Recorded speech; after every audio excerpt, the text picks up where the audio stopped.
Hi hello నమస్తే welcome to our channel. నేను మీ సిరి. ఈరోజు మనం చెప్పుకోబోయే కథ మిసెస్ అగస్త్య పార్ట్ 187. కథలోకి వెళ్ళే ముందు వీడియోని లైక్ చేసి హైప్ చేయడం మర్చిపోకండి. ఇంకా మన ఛానల్ని సబ్స్క్రైబ్ చేసుకున్నట్లయితే తప్పకుండా సబ్స్క్రైబ్ చేసుకోండి.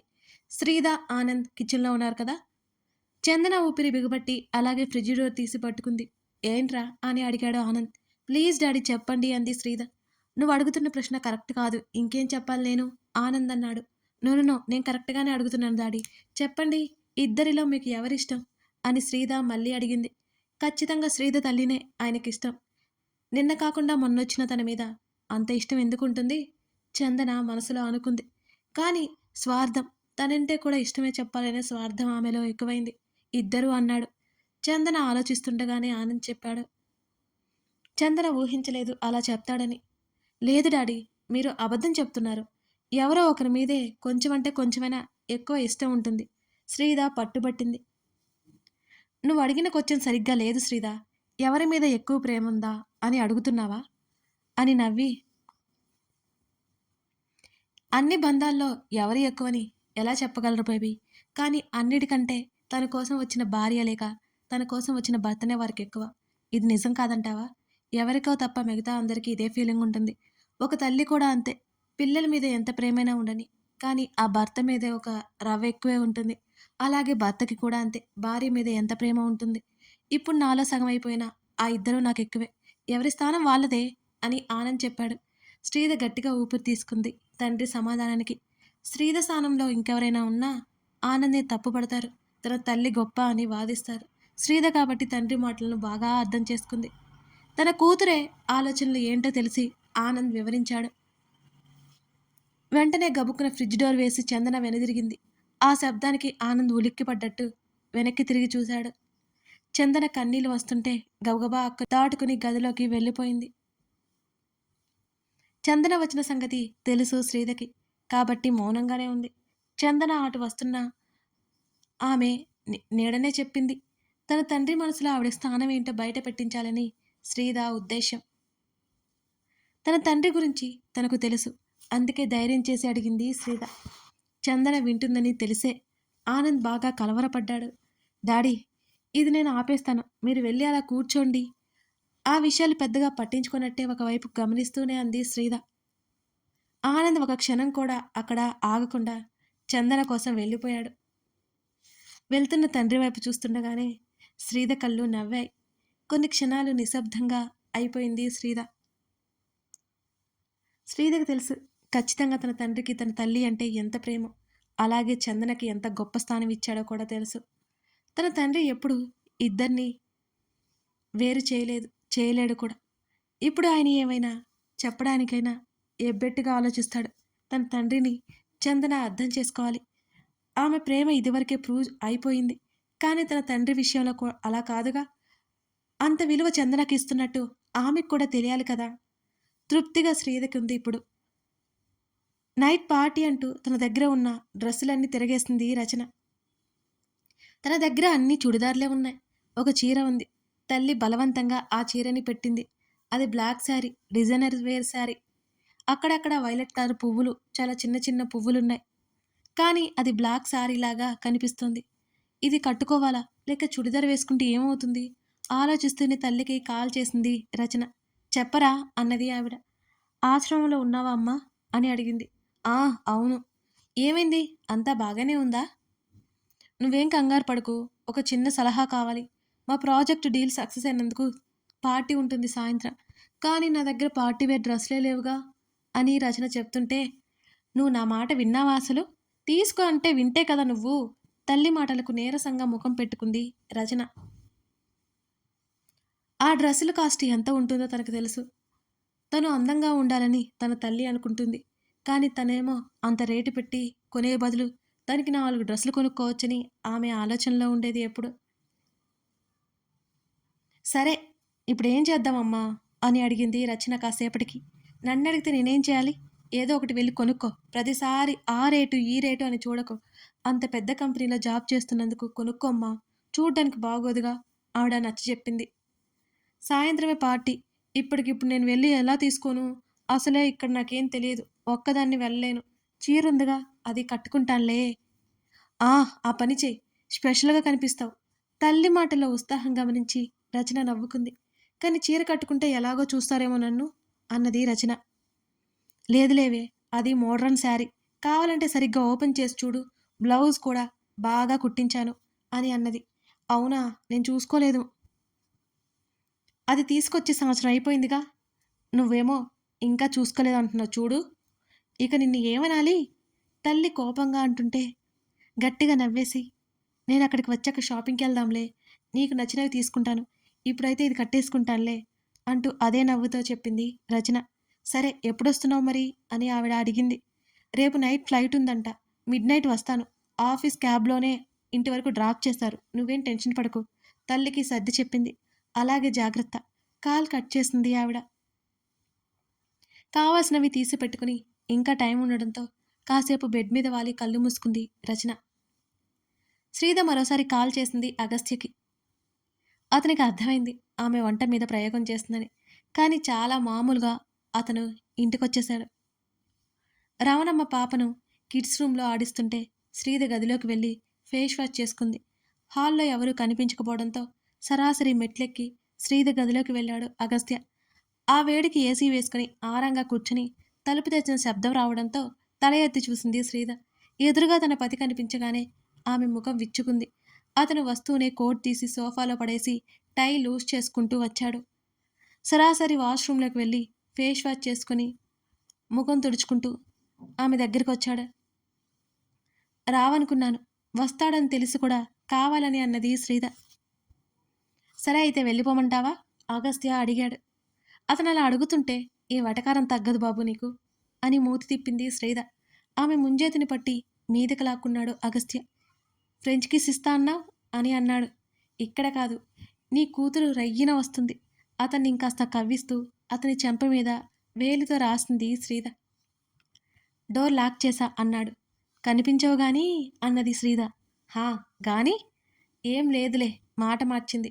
చెప్పు. ఆమె చెంపకి అతని చెంపతో మెల్లిగా రాశాడు. అతని గరుకు చెంప తాకిడికి కళ్ళు మూసేసి విసుగు నటించింది శ్రీధ. అతను ఊరుకోలేదు. ఆమె మెడవంపులో అతని ముఖాన్ని అటూ ఇటూ అంటుంటే ఏం చేస్తున్నావు? అతని చెయ్యి మరోవైపుకి ఆమె నడుము మీద సవరిస్తుంటే మై మరిచిపోతోంది శ్రీధ. తెలియట్లేదా నీకు? చెప్తూనే ఆమె మెడ మీద ముద్దు పెట్టుకున్నాడు అగస్త్య. ఇప్పుడు మనం ఎక్కడున్నామో చూడు. ఆమె అతని మైకం నుంచి బయటపడ్డానికి చాలా ప్రయత్నం చేస్తూ వెనక్కి సర్దుకోవాలని చూసింది. నా పాటికి నేను ఆఫీస్లో ఉంటే రమ్మని గొడవ చేశావు. వచ్చాక అది ఇది అంటే ఊరుకునేది లేదు. అతను మాట్లాడుతూనే ఆమె కంఠం మీదకి పెదవులు చేర్చాడు. ప్లీజ్ ఈసారి ఆమె కంఠం వణికింది. కుదరదు అని చెప్పేశాడు. అతని పెదవులు ఆమె గడ్డం మీద నుంచి ఆమె కింద పెదవిని చేరాయి. నువ్వు ఇస్తావా? నన్ను తీసుకోమంటావా? అతను గుసగుసగా అడుగుతుంటే శ్రీధ కళ్ళను మరింత గట్టిగా మూసింది. నువ్వే అని అన్నది. ఇది మోసం కదా అని అన్నాడు అగస్త్య. శ్రీధ పెదవులు విచ్చుకున్నాయి. నెమ్మదిగా కళ్ళెత్తి చూసింది. ఓవర్ యాక్షన్ అవసరమా నీకు? హా? కనీసం కిస్ కూడా చేయలేవు. అతను అడుగుతూనే ఆమె పెదవుల మీద ముద్దు పెట్టేసుకున్నాడు. ఆమె కళ్ళు అరమోడ్పులయ్యాయి ఆ క్షణం. అతని భుజాల మీద చేతులు వేసి వెనక్కి నెట్టింది శ్రీధ. ఆమె వైపు కళ్ళు చిన్నవి చేసి చూశాడు అగస్త్య. శ్రీధ పెదవులు బిగించింది. నువ్వు వాంపేర్ అన్నది కోపంగా. అతను వస్తున్న నవ్వుని ఆపుకొని ఈ వాంపేర్నే పెళ్లి చేసుకున్నావు మరి అంటూ ఆమెను మరింతగా దగ్గరికి లాక్కున్నాడు. పెళ్లి కంటే ముందే ప్రేమించగా చెప్తూ అతని కళ్ళల్లోకి చూసింది.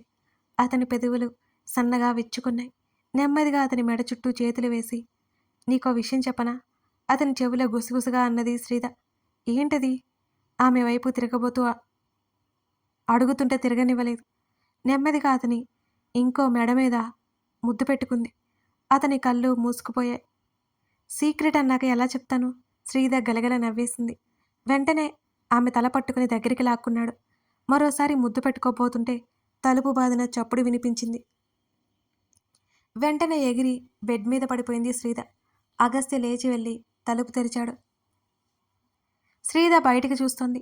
అవంతి 2 చేతులు నడుం మీద పెట్టుకుని కోపంగా ముఖం పెట్టుకుని తండ్రిని చూడగానే ఆ కోపం కరిగిపోయి చేతులు చాచింది. వెంటనే కూతుర్ని ఎత్తుకున్నాడు అగస్త్య. డాడీ ఎప్పుడొచ్చి అని అడుగుతూ తండ్రి చుట్టూ చేతులు వేసింది. ఇప్పుడే నాన్న అని అన్నాడు. మమ్మీ డోర్ క్లోజ్ వై అంటూ తల్లి వైపు వెంటనే కోపంగా చూసింది అవంతి.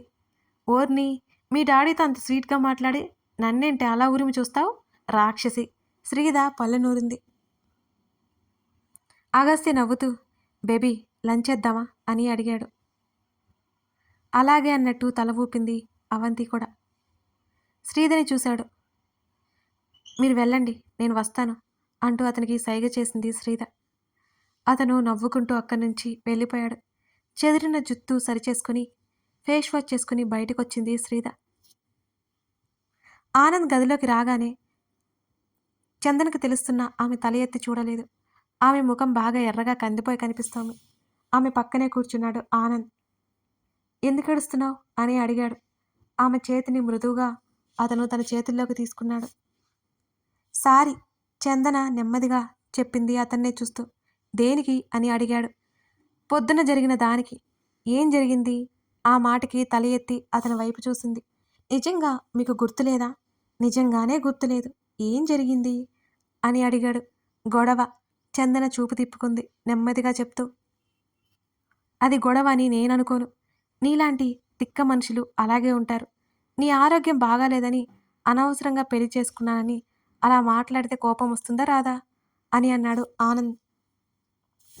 చందన మాట్లాడలేదు. నేను రెండో పెళ్లి చేసుకున్నంత మాత్రాన నేనంత వీక్ అని కాదు అని అన్నాడు. చిచి, నా ఉద్దేశం అది కాదు. ఆమె కంగారుగా అన్నది. ఏదైనా సరే, నిన్ను పెళ్లి చేసుకున్నాను. అది నా కోసం కాకపోయినా పెళ్లి తర్వాత నా కోసమే నీతో ఉన్నాను అతను అంటుంటే ఆమె మౌనంగా చూసింది. అలాగే నువ్వు ఎలా ఉన్నా ఏం చేసినా నా భార్యవి కాకపోవుగా. నీ మీద నాకెంత రెస్పాన్సిబిలిటీ ఉందో అంత ఇష్టం ఉంది. ఇంకోసారి పిచ్చి పిచ్చిగా మాట్లాడి దూరం ఏర్పరచుకో ఆనంద్ గంభీరంగా అన్నాడు. నువ్వు చాలా తెలివైన దానివని ఒకప్పుడు అనుకునేదాన్ని. కానీ వయసు పెరిగినా సరే ఇంకా శ్రీధరాగే బిహేవ్ చేస్తావన్నాడు. ఆ మాటకి ఉక్రోషంగా చూసింది. అంటే అని అడిగింది. శ్రీధ ఇంకా చిన్నపిల్ల. తన వయసుకు తగ్గ ఆలోచనలు చేస్తుంది. ఏదైనా జరిగితే తన్ని తను బ్లేమ్ చేసుకుంటుంది. ఇది చాలాసార్లు గమనించాను నేను. నువ్వు కూడా అలాగే తయారవుతున్నావు అన్నాడు ఆమెనే సీరియస్గా చూస్తూ. ఏమో, ఓ 10 ఏళ్ల క్రితం ఇవన్నీ నాకు తెలీదు. ఇప్పుడు నా మనసు కూడా 10 ఏళ్ళు వెనక్కి వెళ్ళిందేమో. అలాగే ఉండమంటోంది నన్ను. ఏం చేయమంటారు అని ప్రశ్నించి, మీకంటే అన్ని ఎక్స్పీరియన్స్ నాకు కాదుగా అంటూ ఆమె చురక వేసింది. ఏంటి అని అడిగాడు. ఏం లేదులే అన్నది పెదవులు బిగించి చందన. శ్రీధ ఉంది కాబట్టి తప్పించుకున్నాం అన్నాడు ఆనంద్. ఏం భయమా? ఏం చేస్తారేంటి ఆమె అడిగింది. తర్వాత తప్పించుకోలేవు. ఇంకోసారి ఏడవకు అని అన్నాడు. అతని చెయ్యి మృదువుగా ఆమె చెంప నిమిరింది. చందన తృప్తిగా నవ్వింది. ప్రతి బంధం మనిషిని చూసి నిలబడి ఉండదు. అది మనసుతో ముడిపడి ఉంటుంది. అందుకే ఎంతో హాయిగా ఆనందంగా ఉంటుంది. Hi uncle. వస్తున్న ఆనంద్ని చూసి పలకరించాడు అగస్త్య. వెంటనే కూతురు వైపు చూశాడు ఆనంద్. శ్రీధ కన్నుగీటి నవ్వింది. అనుకోలేదు నువ్వు వస్తావని. తప్పదుగా అంకుల్ అన్నాడు ముఖం దీనంగా పెట్టి. చాలే ఆపండి డాడీ, మీరు నా సైడ్ ఉండాలి శ్రీధ కొరకొరా చూస్తూ గుర్తు చేసింది. అవునవును ఆనంద్ తల ఊపాడు. చందన నవ్వుకుంటూ అవంతిని పక్కన కూర్చోబెట్టుకుంది. శ్రీధ స్వయంగా వడ్డించింది. అగస్త్య వైపే ఆతృతగా చూస్తోంది. అతను ఫుడ్ నోట్లో పెట్టుకుని అలాగే ఆగిపోయాడు. నోట్లో వేలు పెట్టుకుని గోళ్లు కొరుక్కుంటూ చూస్తోంది శ్రీధ. ఉఫ్ఫో, ఇవాళ కూడా ఫ్లాప్ అన్నమాట అని శ్రీధ మనసులో అనుకుంది. Not bad. అగస్త్య కాంప్లిమెంట్కి ఆమె కళ్ళు నోరు ఒక్కసారిగా తెరుచుకున్నాయి. క్షణాల్లో ఆమె కళ్ళు మెరిశాయి. హే, నేనే వండింది అని శ్రీధ గట్టిగా అరిచి చెప్పింది. అయినో చూస్తూ ఉండండి, మాస్టర్ చెఫ్ అయిపోతాను అంటూ భుజం తట్టుకుంటున్న శ్రీధని చూసి అందరూ నవ్వేశారు. శ్రీధమ్మ, నువ్వు రోజు రామ్మా అని రవణమ్మ అంటుంటే, అమ్మో నా బిజినెస్ ఏం కావాలి అంటూ గుండెల మీద చేయి వేసుకుంది శ్రీధ. అదే సమయంలో బాలే నాకొద్దు చందన చేతిని నెట్టేస్తున్న అవంతిని చూసి శ్రీధ పళ్ళు పటపట్లాడించింది. మమ్మీ ఏడ్చి చస్తుంది, ఊరుకోరా కూతురి చెవిలో నెమ్మదిగా చెప్పాడు అగస్త్య. కథ కొనసాగుతోంది. కథ మీకు నచ్చిందా? ఎలా ఉంది? బావుందా? సరదాగా అనిపిస్తుందా? ఇంకా చిన్న చిన్న విషయాలు ఈ కథలో కొన్నున్నాయి. అవి మీకు నచ్చుతున్నాయా? మీ ఫీడ్‌బ్యాక్ తప్పకుండా కామెంట్ చేయండి. అలాగే లైక్ చేసి మన వీడియోస్‌ని హైప్ చేయడం మర్చిపోకండి. ఇంకా సబ్స్క్రైబ్ చేసుకుని వాళ్ళుంటే తప్పకుండా సబ్స్క్రైబ్ చేసుకుంటారని ఆశిస్తున్నాను. Thank you for watching this video.